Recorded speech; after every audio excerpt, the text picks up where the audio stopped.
Assalamualaikum warahmatullahi wabarakatuh.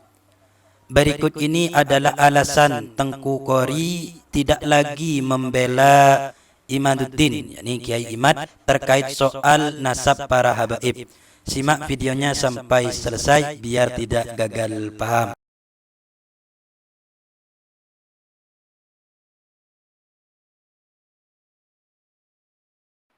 Saudaraku sekalian dimanapun antum berada, pada saat ini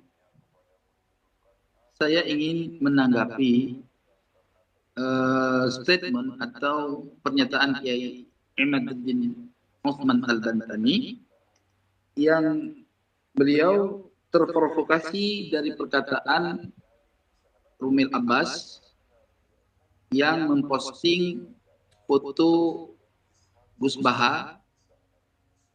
Di dalam hal itu menuliskan terkait masalah bahwa teori Kiai Iman ini kurang kerjaan. Mungkin kurang lebih seperti itulah kira-kira. Ya.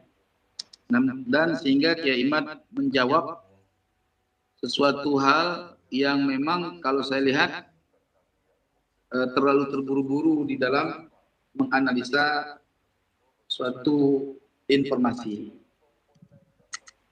Saudaraku sekalian dimanapun antum berada, perlu diketahui dan bisa juga disampaikan kepada Kiai Imaduddin Utsman Al-Bantani. Kiai, saya ini orang yang selalu berjuang menggiring dan mengawali tesis engkau dengan penuh hati yang tulus, yang kemudian kamu mencampakkan saya begitu saja tanpa mengingat kebaikan saya. Tapi tak apa, karena saya anggap itulah manusia. Saya tetap berjalan di atas garis demi mengungkapkan suatu kebenaran yang ada. Tapi perlu Kiai Iman ketahui, sehebat apapun tesis Kiai Iman, jangan lupa wahai Kiai Iman, jangan sampai kita merendahkan ulama-ulama, wabil khusus ulama ahli sunnah wal jamaah yang berada di dalam Nahdlatul Ulama. Karena perlu Kiai Iman tahu, kalau tesis kita atau statement kita atau teori kita terhadap persoalan batalnya nasab Bani Ba'alawi, ya, yang mereka tidak setuju dengan tesisnya Kiai Iman atau tesis kita bersama, wajar Kiai Iman, wajar sangat. Jangan kita sampai merendahkan kemampuan ilmu mereka dengan mengatakan taklid buta dan sebagainya. Bagaimana orang itu bisa memahami tesis Anda? Wong Anda diajak diskusi aja nggak mau kok.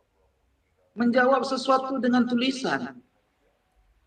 Ini masalah Kiai. Setiap acara yang antum jalani dalam apa namanya ya? Dalam istilahnya, saya susah ngomong bahasa modern. Ngerokok dulu teman-teman. Biar jreng gitu ya. Sebentar. Mana korek? Mana korek? Tak ada korek. Wow, bukan rokok, nggak ada korek. Allahumma antas salam wa minkas salam. Merokok tak ada korek. Bagaimana teman-teman? Kok merokok tak ada korek? Ini offside. Ada teman-teman. Baru ketemu.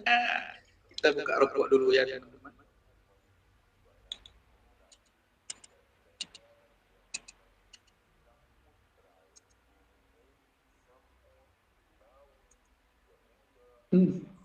Teman-teman, sampaian ngelihat cangklung panjang kak?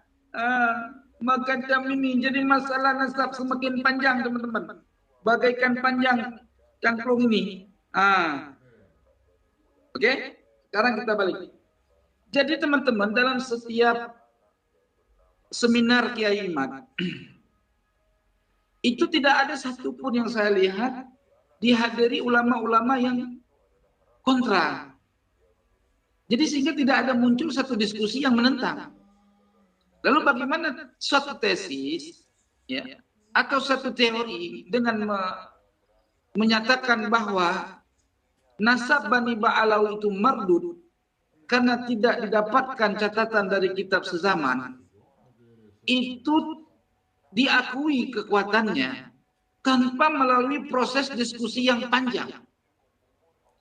Diundang ke Banten, tidak siap.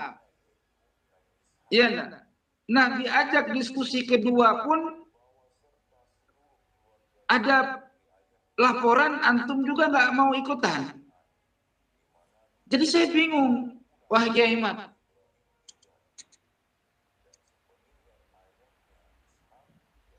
Antum mengatakan bahwa teori atau statement Gus Baha yang menyatakan kurang kerjaan terkait tesis Kiai Imad menafikan atau membatalkan nasab Bani Ba'alawi dari sebuah tulisan yang membawa gambarnya, fotonya Gus Baha, itu kan bisa diasumsikan bahwa itu bukan berarti mutlak dari ucapannya Gus Baha. Ya, boleh jadi itu karya Rumel Abbas untuk memancing suasana, antum malah terpancing. Tetapi terlepas dari itu, wahai Kiai Imad, ya, ana berbicara di media seperti ini karena antum sudah mulai sangat yakin meninggalkan saya, sehingga antum saya telepon tidak diangkat. Tak apalah, bercerai 1, talak 2, talak 3 pun tak apa sama saya, Kiai Imad. Ha? Karena prinsip saya, Kiai Imad, bukan pembenaran, Kiai Imad. Prinsip saya adalah mencapai kebenaran, bukan suatu pembenaran, Kiai Imad. Jadi kebenaran itu harus mesti muncul kalau adanya kontradiksi, perselisihan, ikhtilaf, perdebatan.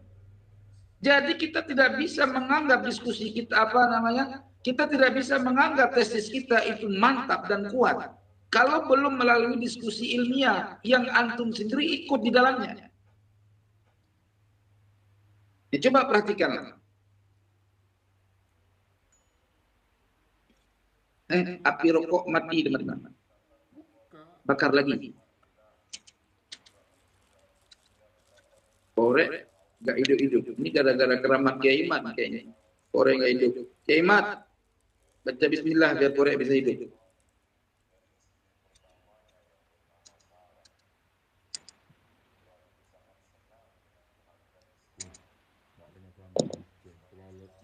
Jadi Kiai Imad, jangan antum pikir kiai-kiai di NU ini tidak murajaah kepada masalah nasab. Kiai Imad, mereka juga sudah memahami. Bahkan mereka juga tahu bahwa nasab Bani Ba'alawi itu tidak terverifikasi secara urutan kitab-kitab primer. Mereka sudah tahu. Ya, mereka sudah tahu. Namun, ya, kebenaran kita nih, Kiai Imad, untuk menyampaikan kepada kiai-kiai ini, kepada ulama-ulama di Nahdlatul Ulama, itu harus melalui jalan menyampaikan kebenaran dengan data yang kita miliki. Kita samperin dia, ya, kita silaturahmi kepada dia, bawa makalah, buktikan dengan diskusi, datangi Gus Baha misalkan. Ini enggak nunggu diundang. Jangan begitu, Kiai Imad. Kalaupun nggak siap seperti itu, Kiai Imad, adakan diskusi dong, gitu. Ajak orang-orang yang mempunyai rezeki yang bagus. Antum buka diskusi, ajak siapapun, misalkan ajak Gus Idrus Ramli, undang dia di satu tempat, gitu loh. Jangan kita menyangka teori kita ini atau tesis kita ini sudah mantap sangat. Gitu. Saya terus terang, wahai Kiai Imad, masih dalam i'tiqad, ya, masih dalam keyakinan sesuai dengan apa yang antum telah temukan dan saya cocok dengan teori antum. Dan saya hari ini masih siap membela antum, wahai Kiai Iman. Ya, orang kami ini nggak ada misi, Kiai Iman. Nggak ada istilahnya